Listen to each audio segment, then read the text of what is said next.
ข่ไก่ฟองละ100 ถึง 500 บาทพี่น้องเคยเห็นกันบ่ครับมื้อนี้เชฟกระป๋อมสิพาพี่น้องไปเบิ่งว่าเป็นหยังมันคือแพงแท้เพราะราคาทั่วไปกะฟองละบ่จักกี่บาทถ้าอยากรู้ว่าเป็นเพราะเหตุผลอีหยังตามมาเบิ่งในคลิปได้เลยเด้อครับเดี๋ยวมื้อนี้กระป๋อมสิพาไปเบิ่งสวัสดีครับผมเชฟกระป๋อมครับพี่น้องมื้อนี้พาพี่น้องมาเบิ่งไข่ไก่ฟองละหลายร้อยบาทกันครับอันนี้จะเป็นไข่ไก่ที่กระป๋อมเลี้ยงไว้ครับพี่น้องอันนี้จะเป็นสีฟ้าเด้อครับพี่น้องลองสังเกตเบิ่งครับสีเปลือกไข่ของเขาเนี่ยครับจะบ่คือสีไข่ทั่วไปครับพี่น้องอันนี้จะเป็นสายพันธุ์ที่เรียกว่าอเมอร์ขั้วหน้าครับพี่น้องนำเข้าจากต่างประเทศครับความพิเศษของเขาเนี่ยครับก็จะมีหลายสีครับพี่น้องเช่นบ้านกระป๋อมเนี่ยครับก็จะมีสีฟ้าสีครีมสีขาวหรือว่าสีเขียวแบบนี้หลังจากเฮาเก็บแล้วเนี่ยครับเฮาก็จะเอามาเข้าเครื่องฟักครับพี่น้องหลังจากผ่านไป21วันหรือ21มื้อเนี่ยครับก็จะได้ไก่น้อยแบบนี้เลยครับส่วนถ้าผ่านไป1เดือนจะมีขนาดประมาณนี้ครับเขาก็สามารถกินผักกินหญ้าหรือว่ากินอาหารไก่ทั่วไปได้เลยครับหลังจากเลี้ยงไปได้สักพักนึงเนี่ยครับจะได้ประมาณ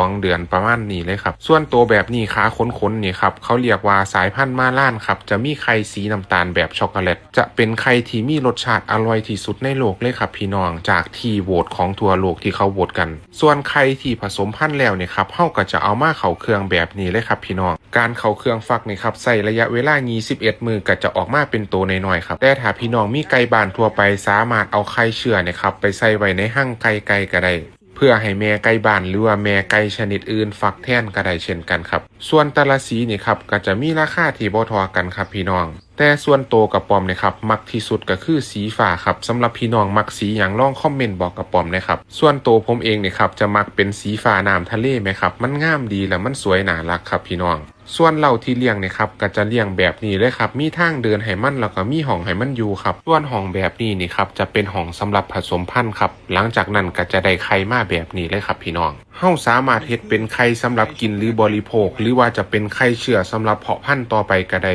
แล้วแต่ความสะดวกว่าเฮาจะเลือกเป็นแบบใดครับพี่น้องเพราะตอนนี้ยังมีคนเลี้ยงบ่แพร่หลายครับยังขาดตลาดอยู่ครับพี่น้องสำหรับกระป๋อมบ่ได้ขายเด้อครับแต่กระป๋อมมาให้ความรู้พี่น้องซื่อๆครับสำหรับมื้อนี้ขอบคุณพี่น้องและสวัสดีครับ